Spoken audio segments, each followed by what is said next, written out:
Hi hello film lovers, welcome to Jigel Raja. So ఈరోజు మన movie review ఏంటంటే ఈవిల్ డెడ్ బర్న్. ఈ మూవీ చూడడం జరిగింది నిన్న సండే. అండ్ దీంతో పాటు ఇంకొక మూవీ కూడా చూశాను, అదే తమిళ్ మూవీ తెలుగు డబ్బింగ్ మురళి, అంటే హృదయం మురళి. సో ఆ రివ్యూ కూడా నెక్స్ట్ వీడియోలో రాబోతుంది. సో ఈరోజు మనం డీటెయిలింగ్గా మాట్లాడుకుందాం. అండ్ ఈవిల్ డెడ్ బర్న్ అంటే నేను ఏమనుకున్నా అంటే, ఓకే అంటే ఇంగ్లీష్లో బర్న్ అంటే మొత్తం స్మాష్ అయిపోవడం కదా, బర్న్ అయిపోయింది అంటారు కదా. సో అలా అనుకొని మేబీ వాళ్ళు అలా తీసారేమో తెలియదు, కానీ నాకైతే భయ్య సినిమాకి అసలు ఎందుకు వచ్చానురా, అసలు ఇది ఈవిల్ డెడ్ సీక్వెలా లేకపోతే ఫైనల్ డెస్టినేషన్ సీక్వెలా, లేకపోతే ఎవరైనా కొత్త డైరెక్టర్ చాలా కొత్తగా కొద్దిగా రూత్లెస్గా చూపించాలి, బ్లడ్ను మరీ ఓవర్గా చూపించాలి, ఇలాంటి థాట్స్ తోటి ఏమన్నా ప్లాన్ చేశారా అని అనిపించింది.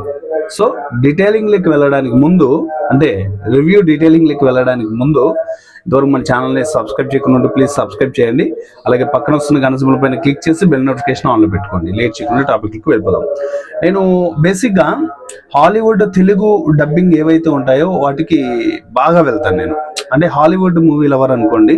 సో అందులో ప్రత్యేకంగా ఏదైనా fantasy, adventure and action, scifi movies, ఇలా హర్రర్ మూవీస్ ఇవంటే ఇక నాకు ఎక్కలేని ఎనర్జీ వచ్చేస్తుంది.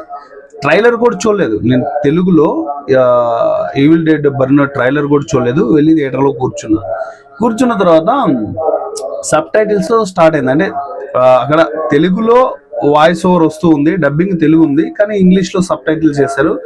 ఓకే, ఇది కూడా ఒక అందుకు మంచిదే అన్నట్టు స్టార్ట్ చేశాను. మూవీ స్టార్ట్ అయిన ఒక పావు గంట గలగా ఇంకా స్టార్ట్ అయిపోయాయి సీన్స్. ఎలా అంటే అసలుకి ఈవిల్ డెడ్ అనే పదానికి first evil dead 1, evil dead 2, evil dead 3 వచ్చాయి కదా. ఇక 4 దగ్గర నుంచి కావాలని కలిపి కలేసి మెలేసి కుమ్మేసేలాంటి స్క్రీన్ ప్లేతో, అలాంటి విజువల్స్ తోటి స్టార్ట్ అయ్యాయి. కానీ ఏదైతే ఈవిల్ డెడ్ సీక్వెల్ ఉందో దాని దరిదాపుల్లో కూడా ఈవిల్ డెడ్ ఇప్పటిదాకా వచ్చిన వాటిలో, ఇప్పుడు బర్న్ ఏదైతే వచ్చిందో ఇప్పటిదాకా అసలు ఈవిల్ డెడ్ 1, 2, 3కి అస్సలు మ్యాచ్ కాదు భయ్య. ఆ జోనర్స్ వేరు, ఈ జోనర్ వేరు. ఫస్ట్ చూసిన మనం చైల్డ్గా ఉన్నప్పుడు చూసిన ఈవిల్ డెడ్ జోనర్ వేరు. అసలు ఆ కథలో ఉండే ఆ ఫీల్, ఆ రిథమ్, అసలు టెంపో వేరు, ఉచ్చ పడిపోతాయి మామూలుగా మనం టీవీలో చూస్తుంటే కూడా. ఇప్పుడు మరీ too much violence, too much blood, అసలుకి ఇక మరీ దారుణంగా తయారవుతున్నాయి ఈ ఈవిల్ డెడ్ సీక్వెన్స్లన్నీ కూడా. నాకైతే దండం పెట్టాలనిపించింది. అసలు ఇంటర్వెల్కి వచ్చేద్దాం అనుకున్నా, మళ్ళీ చూసి రివ్యూ చేయాలి కదా అనిపించింది. ఇంకా as usual and cinematography, background music అవంటే మనకి తెలిసినే కదా హాలీవుడ్లో ఎలా ఉంటాయో, భయపెడుతూ ఉంటారు.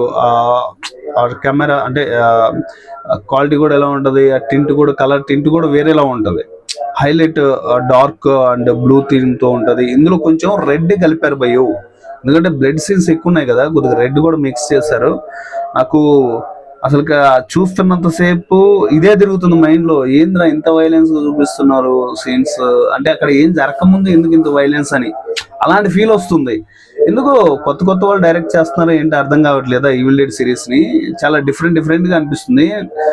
నా వెనక ఇంకొక లైన్లో కూర్చున్న వాళ్ళు ఇలా షర్ట్ ఇలా అడ్డం పెట్టేసుకుంటున్నారు, కళ్ళు మూసుకుంటున్నారు. అంటే ఆ వైలెన్స్ చూడలేక, మరి టూ మచ్ వైలెన్స్ ఉంది. అంటే ఇప్పుడు మీకు ఫైనల్ డెస్టినేషన్ మూవీ ఉంది కదా, దాంట్లో ఎలా ఉంటాయి, మరి ఘోరంగా జరుగుతుంటాయి ఆ డెత్స్, అవన్నీ కూడా అంతే ఘోరంగా జరుగుతున్నాయి ఇక్కడ. అంటే ఒక వ్యక్తి చనిపోవడానికి ఒక గోస్ట్ కారణమైనప్పుడు ఆ గోస్ట్ మరి అంత భయంకరంగా చంపడం, ఆ గోస్ట్ చేసే ఆ విన్యాసాలు అవన్నీ ఉంటాయి కదా. బాబోయ్, నా వల్ల కాలేదు భయ, నిజంగా చెప్తున్నా. థియేటర్లో కూర్చోవడం నా వల్ల కాలేదు. ఇక ఏదో కూర్చోవాల్సి వచ్చింది, కూర్చుని. అంటే అదేదో భయం వేసి ఏంటి ఇంత దారుణంగా ఉంది, దీనికి కాదు ఏంటిది, నేను దేనికి వచ్చాను రా బాబు, నా మైండ్లో ఒకటే క్వశ్చన్ రన్ అవుతుంది. ఇది ఈవిల్ డెడ్ బర్నా లేకపోతే ఫైనల్ డెస్టినేషనా, ఇదే రన్ అవుతుంది. ఎందుకంటే మీకు ఫైనల్ డెస్టినేషన్లో డిఫరెంట్గా చనిపోవడం అదంతా చూపిస్తూ ఉంటారు. సేమ్ అదే ఉంది ఇక్కడ, ఏం లేదు. నాకైతే మాత్రం అసలు జీరో ఎక్స్పీరియన్స్ భయ ఈవిల్ డెడ్ బర్న్. నాకు అసలు ఎక్కడ ఏమనిపించలేదు. మరి ట్రైలర్ చూడకుండా వెళ్ళినందుకు అలా అనిపించిందా, లేకపోతే ఇంకెందుకు అలా అనిపించిందో తెలియదు, కానీ నాకైతే అస్సలు నచ్చలేదు. సో మీకు నచ్చొచ్చు, నచ్చకపోవచ్చు. ఇంకా దానికి నేను బాధ్యుని కాదు. ఇన్కేస్ ఒకసారి చూడాలి, horror lovers and evil dead separate fans based ఉంది, వాళ్ళు ఈవిల్ డెడ్ బర్న్ చూడాలి అండ్ ఈవిల్ డెడ్ సీక్వెల్ చూడాలి అనుకుంటే బర్న్కి వెళ్ళిపోయి మీరు కూడా బర్న్ అయిపోండి అంతే, అంతకు మించి నేను ఏం చెప్పలేను. సో ఇది guys, and evil Dead burn movie review ఎలా అనిపించింది కింద కామెంట్లో తెలియచేయండి. ఇంతవరకు మన ఛానల్ని సబ్స్క్రైబ్ చేయకుండా ఉంటే ప్లీజ్ సబ్స్క్రైబ్. నెక్స్ట్ వీడియోలో మళ్ళీ కలుసుకుందాం. Thank you.